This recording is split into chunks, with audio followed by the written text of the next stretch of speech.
Hello, everyone. I'm Joe Velarde. I'm the coordinator for health and physical education for the state of Connecticut, and we're continuing our series on the Connecticut Healthy Balanced Living Curriculum Framework.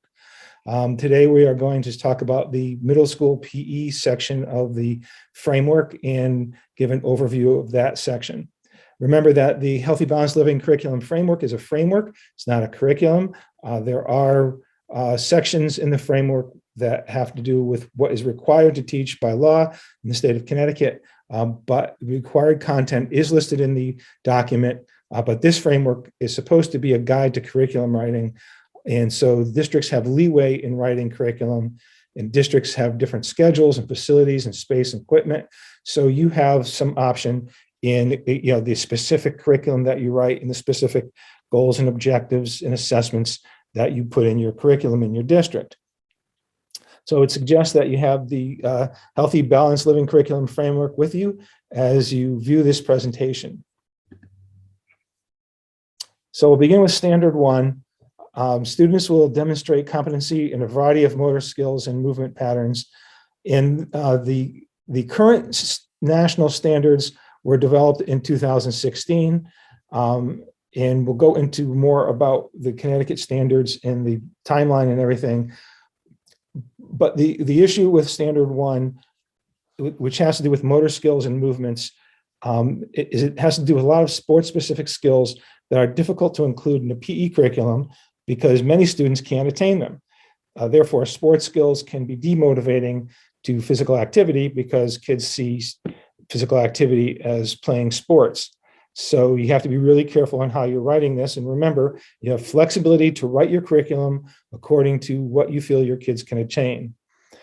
Shape America is reviewing the national standards and is moving toward language that will include all kids of all abilities. So these standards in this curriculum framework were developed in 2016, and Connecticut approved this framework in 2022. But Shape America is in a revision process for national standards, and that will come out probably in a year from now in 2023. But that is already under development.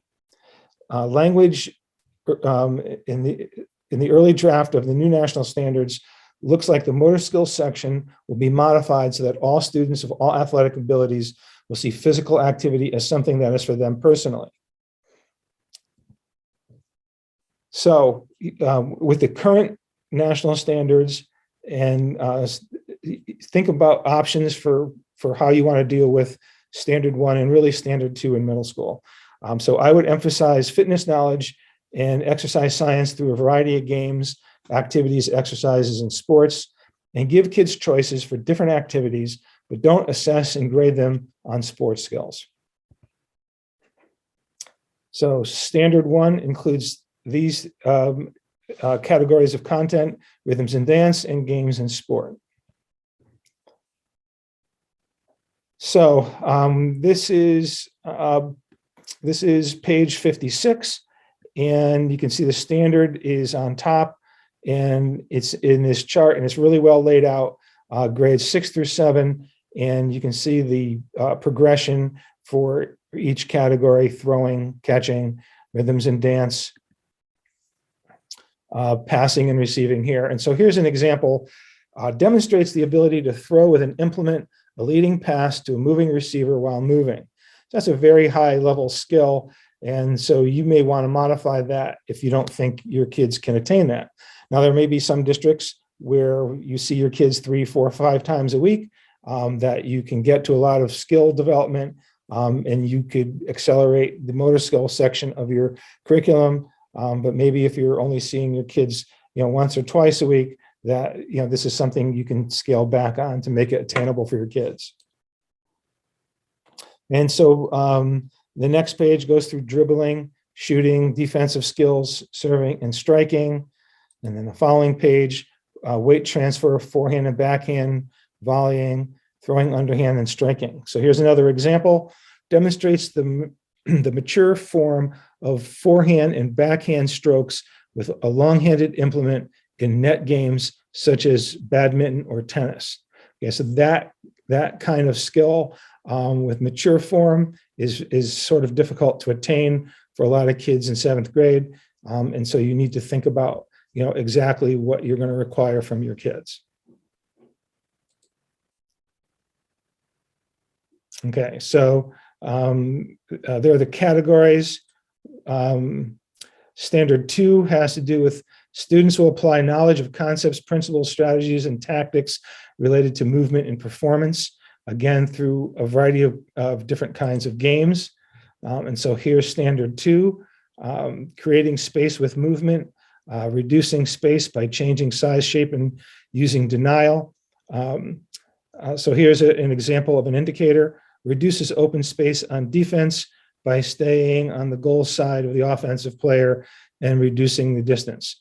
So that's sort of a sports-specific defensive tactic skill that may be difficult to get to in your curriculum. Continues on, creating space through variation, using tactics and shots, shot selection, offensive strategies, reducing space, movement concepts. And here's another one, uses a variety of shots like line drive, high arc to hit the ball into open space. So these sort of sports specific kinds of content skills are a little difficult for a lot of kids to attain. So an idea would be to focus more on Standard 3. Students will demonstrate knowledge and skills to achieve and maintain a health-enhancing level of physical activity and fitness. So this has to do with physical activity knowledge, participating in physical activity, fitness knowledge, assessment and program planning, nutrition, and stress. So physical activity knowledge describes how being physically active leads to a healthy body, or identifies 5 components of health-related fitness and explains a connection between fitness and overall physical and mental health. So that can be applied through any kid, no matter what their level of ability is, what their fitness level is. And so this is just, understanding, what will keep you healthy and active and physically fit.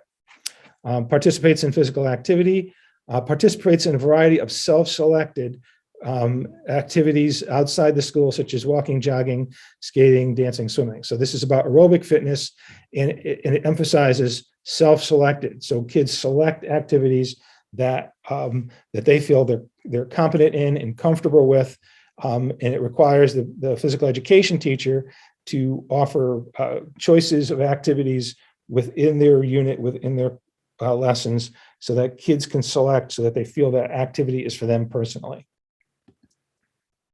And then in terms of fitness knowledge, on page 64, describes and demonstrates the difference between dynamic and static stretches, describes the role of flexibility in injury prevention, designs and implements warm-up and cool-down regimen for a self-selected physical activity, describes how muscles pull on bones to create movement in pairs by relaxing and contracting. Okay, so this is all fitness knowledge stuff that every kid should be able to attain. In terms of assessment, this I think is significant. Designs and implements a program of remediation, maintenance, and challenge based on the results of a health-related fitness assessment. So this is not about passing the fitness test. This is about using the components of fitness through fitness assessment, and then designing a program based on your knowledge and understanding of the fitness components, which is very different than just passing a fitness test. And then it has nutrition, and then also stress management. So nutrition, is significant. And from my experience, how much a physical education teacher deals with nutrition is sort of codependent on the level of health education that is available to the students at your school. So if there's no health program that teaches nutrition, then nutrition is really important, and probably the PE teacher needs to take on more of that. But if there is a health teacher, they probably do a lot of nutrition in their curriculum, and so it's important to coordinate with the health teacher. Standard 3, students will demonstrate the knowledge and skills to achieve and maintain a health-enhancing level of physical activity and fitness. And so you should be talking about frequency, intensity, time, and type of activity, progression, specificity, overload, nutrition, cardio fitness, strength, endurance, flexibility, and composition. So those are the kinds of concepts that apply to nearly all activities that nearly all students can learn and apply. So there should be opportunities and choice for kids, choices of activities and opportunities for everyone to participate. And you should relate your curriculum to exercise science concepts and fitness components.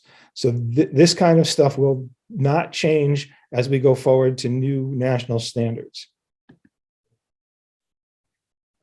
And you should build in these focus questions, and every student should be able to answer these and respond in a way that it helps them understand how to keep themselves healthy and active. So some examples of focus questions that could be included under Standard 3. How would your warm-up be different if you were going for a run as opposed to doing an upper body strength workout? What is the difference between muscular strength and muscular endurance? What activities would you do to improve your flexibility? How often should a kid your age be physically active? So you're going to emphasize that physical activity is for everyone and that everyone can benefit. All activity has a physical benefit is the main message. Standard 4, students will exhibit responsible personal and social behavior that respects self and others. So the categories are personal responsibility, accepting feedback, working with others, rules and etiquette, and safety. So Standard 4 is outlined here on page 66 of the Healthy Balanced Living Curriculum Framework document. And you can see the indicators. And so these are not indicators that are necessarily lessons or specific objectives, but are embedded across your program through all units in all lessons. And probably you want to write your curriculum should be your expectations in these areas, and then you implement them in every lesson throughout the school year. In Standard 5, students will recognize the value of physical activity for health, enjoyment, challenge, self-expression, and social interaction.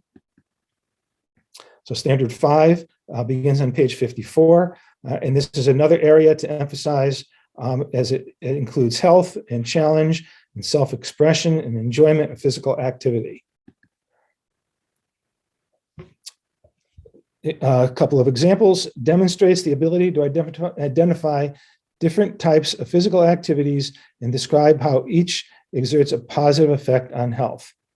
Demonstrates the ability to identify the 5 components of health-related fitness and explain the connections between fitness and overall physical and mental health.